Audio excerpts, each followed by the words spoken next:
Hi friends, ఈరోజు అయితే కనుక మనం తిరుమల కొండపైన రూమ్ తీసుకున్నాం. ఆ రూమ్ ఎలా ఉందో ఒకసారి చూద్దాం.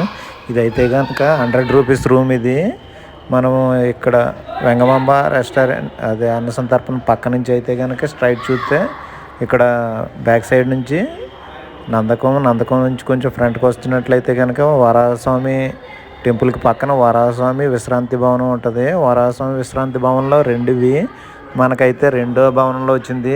వరాహస్వామి విశ్రాంతి భవనం 2 అని ఉంది, అందులో వచ్చింది మనకైతే రూము.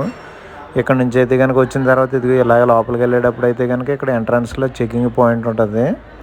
ఇక్కడికి వెళ్ళి మనం చెక్ చేసుకుంటే మన రూము ఏ నెంబర్ వచ్చింది అన్నది కీ అయితే ఇస్తారు వీళ్ళు. ఇచ్చిన తర్వాత అయితే కనుక మనం మెట్ల మార్గం నుంచి ఇక్కడైతే కనుక మాకు సెకండ్ ఫ్లోర్లో వచ్చింది. ఆ సెకండ్ ఫ్లోర్కి అయితే కనుక ఇదిగో ఈ విధంగా అయితే వెళ్తున్నాం. వెళ్ళిన తర్వాత ఇదిగో ఈ విధంగానే పైకి వచ్చాక మనం అయితే కనుక రూమ్కి అయితే వెళ్ళాం. అది రూమ్ ఎలా ఉందో ఒకసారి చూద్దాం. ఇక్కడ చూసారా, ఈ రూమ్ మెయిన్ ఎంట్రన్స్ నుంచి లోపలికి వచ్చినట్లయితే దారి అయితే కనుక ఎలా ఉందోను. రూమ్లో అయితే కనుక ఇవి విశ్రాంతి భవనం అయితే చాలా పెద్దది, చాలా విశాలంగా కూడా ఉంది.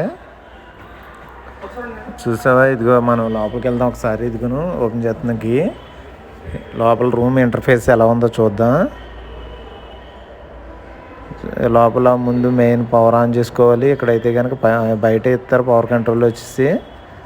ఆన్ చేసిన తర్వాత ఇదిగో లోపలికి వెళ్దాం, లోపల చూద్దాం.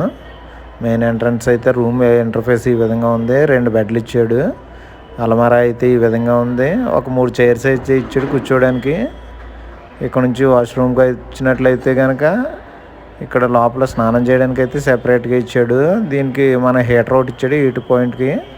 తర్వాత హ్యాండ్ వాష్ ప్లస్ కబోర్డ్ ఒకటి ఇచ్చారు, వెస్ట్రన్ కబోర్డు. రూమ్ అయితే కనుక చాలా సూపర్ గుడ్, వర్తబుల్ అనుకోవచ్చు. 100 రూపీస్కి మనకి ఇక్కడ 1 డేకి. ఇక్కడ చూసారు ఇదిగా ఎంత విశాలంగా ఉందనో. మన వీడియో నచ్చితే ఒక లైక్, షేర్, సబ్స్క్రైబ్.